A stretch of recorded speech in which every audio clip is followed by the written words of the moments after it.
Hello friends, welcome to Vibeesha vlogs.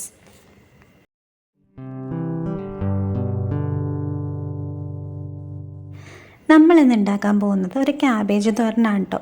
Sadya style cabbage thoran. സിമ്പിളായിട്ട് എങ്ങനെ ഒരു സൂപ്പർ ടേസ്റ്റി ആയിട്ടൊരു ക്യാബേജ് തോരൻ ഉണ്ടാക്കാൻ കേട്ടോ ഞാൻ കാണിച്ചു തരാൻ പോകുന്നത്. അപ്പം നമ്മൾ ഇന്നലെ ലുലുന്ന് വാങ്ങിയിട്ടുള്ള ക്യാബേജാണ് കേട്ടോ. അപ്പം നമുക്കിതിനെ ക്ലീൻ ചെയ്തെടുക്കാം കേട്ടോ ആദ്യം തന്നെ. അങ്ങനെ നമ്മൾ കവറിൽ നിന്ന് ക്യാബേജൊക്കെ എടുത്തിട്ട് ക്യാബേജ് നമുക്ക് വേണ്ടത് മാത്രം ഞാൻ മുറിച്ച് മാറ്റുവാണ് കേട്ടോ. അതിൻ്റെ പുറന്തോടൊക്കെ ഞാൻ ഇളക്കി മാറ്റുന്നുണ്ട് കേട്ടോ. അതിൽ കറ കണ്ടതൊക്കെ ഞാൻ മാറ്റിയിട്ട് അതിൽ കറ വന്നതൊക്കെ ചെത്തിയൊക്കെ മാറ്റിയിട്ടുണ്ട് കേട്ടോ.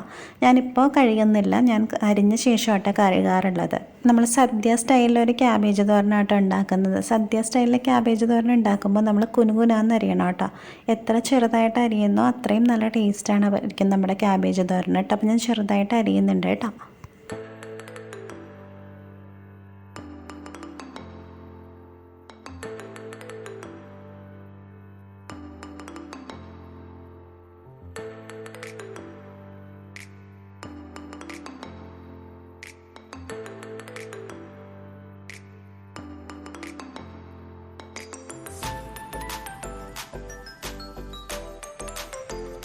അപ്പോൾ ഞാൻ ക്യാബേജൊക്കെ കുനുകുനാന്ന് അരിഞ്ഞിട്ട് കഴുകിയെടുത്തതാണ് കേട്ടോ അത്. അതിന് ശേഷം നമുക്കൊരു പാൻ വെച്ചിട്ട് നമുക്ക് എണ്ണ ചൂടാകുമ്പോൾ കടുക് താളിക്കാം കേട്ടോ.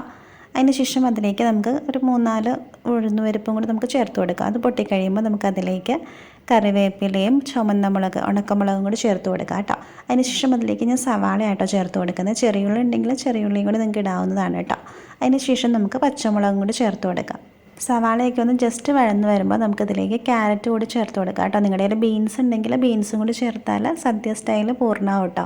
അപ്പോൾ എൻ്റെ കയ്യിൽ ബീൻസ് ഇല്ലാത്തതുകൊണ്ട് ഞാൻ ബീൻസ് ചേർക്കുന്നില്ല. ഇത് നന്നായിട്ട് വഴണ്ടി വരുന്നതിന് ആവശ്യമായിട്ടുള്ള ഉപ്പ് കൂടി നമുക്ക് ചേർത്ത് കൊടുക്കാം കേട്ടോ. എന്നിട്ട് നന്നായിട്ടൊന്ന് വഴറ്റിയെടുക്കാം. അതിനുശേഷം ഇതിലേക്ക് നമ്മൾ അരിഞ്ഞു വെച്ചിട്ടുള്ള ക്യാബേജ് കൂടി ചേർത്ത് കൊടുക്കാം കേട്ടോ. അത് നന്നായിട്ടൊന്ന് ഇളക്കി യോജിപ്പിക്കണം.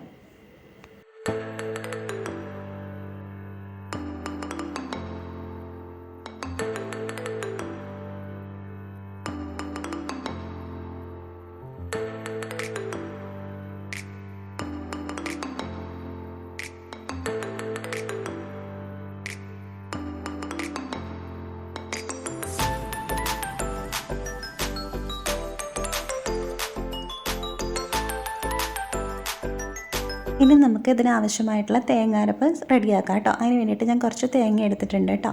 അതിലേക്ക് ഞാൻ മുളക് പൊടിയും മഞ്ഞൾപ്പൊടിയും ചേർത്ത് കൊടുക്കുന്നുണ്ട്. നിങ്ങളുടെ കയ്യിൽ ജീരകം തരിയായിട്ടാണ് ഉള്ളതെങ്കിൽ ഇതിൻ്റെ ഒപ്പം നമുക്ക് ജീരകവും കൂടി ഒന്ന് അരച്ചെടുക്കാം കേട്ടോ. അപ്പോൾ നമുക്കൊന്ന് ഒതുക്കിയെടുക്കാം. അപ്പോൾ നമ്മുടെ ക്യാബേജും ക്യാരറ്റും ഒക്കെ നന്നായിട്ട് വഴണ്ടി വന്നിട്ടുണ്ട്. അപ്പോഴേക്കും നമുക്കതിലേക്ക് അരപ്പ് കൂടി ചേർത്ത് നന്നായിട്ടൊന്ന് ഇളക്കി യോജിപ്പിക്കാം കേട്ടോ. ഞാനിവിടെ ജീരകം തരിയായിട്ടല്ല ചേർത്തിരിക്കുന്നത്. തേങ്ങാരപ്പിൽ നമ്മൾ ചേർത്തിട്ടില്ല, അതുകൊണ്ട് ഞാനിവിടെ ജീരകം പൊടിച്ചതാട്ടോ ചേർക്കുന്നത്. അതുകൂടി ചേർത്ത് നന്നായിട്ടൊന്ന് ഇളക്കി യോജിപ്പിക്കാം കേട്ടോ. അപ്പോൾ നമ്മുടെ സ്വാദിഷ്ടമായിട്ടുള്ള ക്യാബേജ് തോരൻ, സദ്യ സ്റ്റൈല് ക്യാബേജ് തോരൻ ഇവിടെ റെഡി ആയിട്ടുണ്ട് കേട്ടോ. അപ്പോൾ എല്ലാവരും ട്രൈ ചെയ്ത് നോക്കണേ. വീഡിയോ ഇഷ്ടപ്പെട്ടാൽ ലൈക്ക് ചെയ്യണം കേട്ടോ. പുതിയ പുതിയ വീഡിയോകൾക്കായിട്ടൊരു സപ്പോർട്ട് കൂടി തരണേ. താങ്ക്